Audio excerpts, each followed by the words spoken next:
Chapter 4. The American Secret Establishment. How did I come to this knowledge? Well, up to 6 months ago, I denied that there was a conspiracy because, frankly, I couldn't prove one. I suspected a conspiracy, but I couldn't prove there was one until 6 months ago. Well, a little before 6 months ago, I received the catalog, which is the membership list of the society, all the way back to 1833. And I received some of their internal documents, enough for me to put together the way they correspond with each other, the operations within the order, to some extent their problems, and to some extent their objectives. Professor Anthony Sutton describing an epiphany he experienced after receiving 2 leather-bound volumes detailing the members of a secret society called Skull and Bones. Passed to him by Charlotte Iserbit, daughter of a society member, they listed names of powerful individuals throughout government, commerce and finance, clearly showing the U.S. electorate has also been surreptitiously backscuttled for quite a while. Because, like the cabal of powerful aristocratic families in England, a small group of families have effectively been running America for well over a century, families whose roots originate first in the old lines of wealthy dynasties arriving on the East Coast as far back as the 1600s, later joined by others who'd subsequently acquired their wealth, power, hence status, in the dramatic industrial expansion of the last 120 years.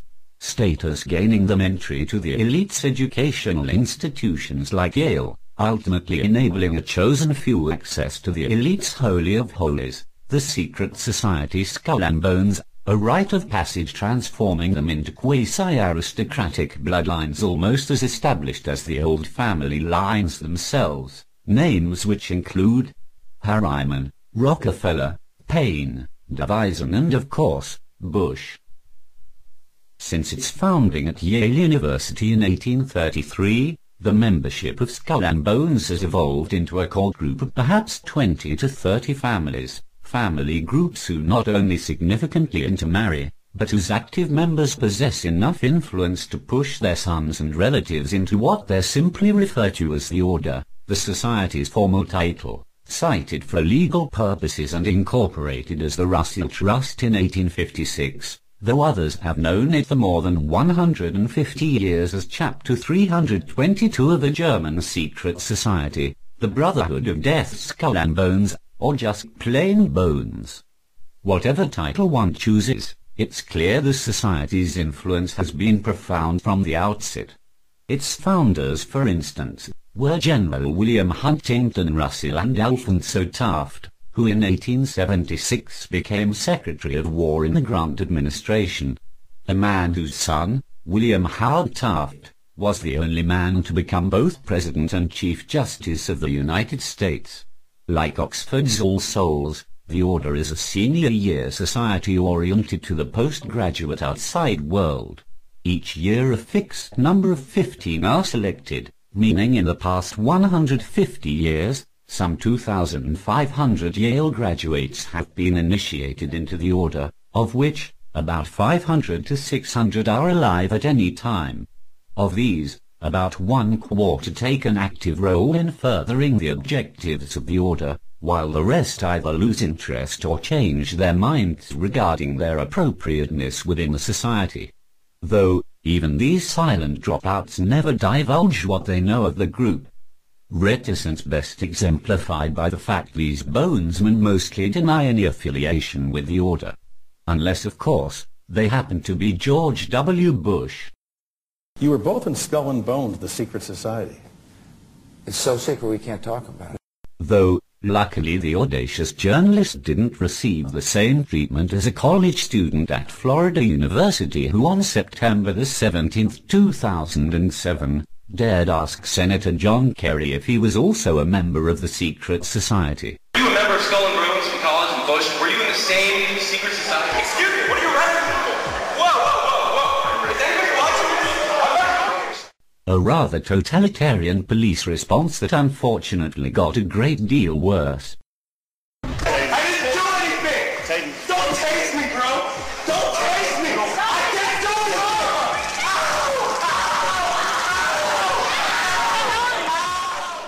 an excellent example of how bonesmen treat any they term outsiders or vandals, seeking to unearth the Order's secrets. The most pervasive rumor of which is that initiates must masturbate in a coffin while recounting their sexual experiences. A candor apparently rewarded with a no-strings-attached gift of $15,000. Such a clandestine nature might lead one to suppose penetrating the Order's hidden objectives a little difficult. However, when one links society members to the myriad positions they've attained, the secret society's agenda becomes frighteningly clear. Indisputably establishing the Order has penetrated virtually every significant research, policy-setting and opinion-making organization in the United States. A strategy enabling its active members to insidiously guide every aspect of U.S. legislative, government, fiscal and religious policy so pervasively, the Order's agenda has come to dominate the direction of American society itself. A chilling reality Professor Sutton underlines when he states in his book, The Secret American Establishment, the evolution of American society is not, and has not been for a century, a voluntary development reflecting individual opinion, ideas and decisions at the grassroots. On the contrary, the broad direction has been created artificially and stimulated by the Order. Meaning, as in Britain, the democratic process has been usurped by an elite of powerful families who, working in concert with the financial might of the international bankers, govern every aspect of Western financial, national and geopolitical policy, objectives perhaps best exemplified by the son of a founding bonesman, William Howard Taft, who as far back as 1920 guided the American Society for the Judicial Settlement of International Disputes, to become the forerunner of the League to Enforce the Peace, an organization that in turn developed into the League of Nations, and ultimately into the United Nations. Today's shining throne of the NPB's one world government.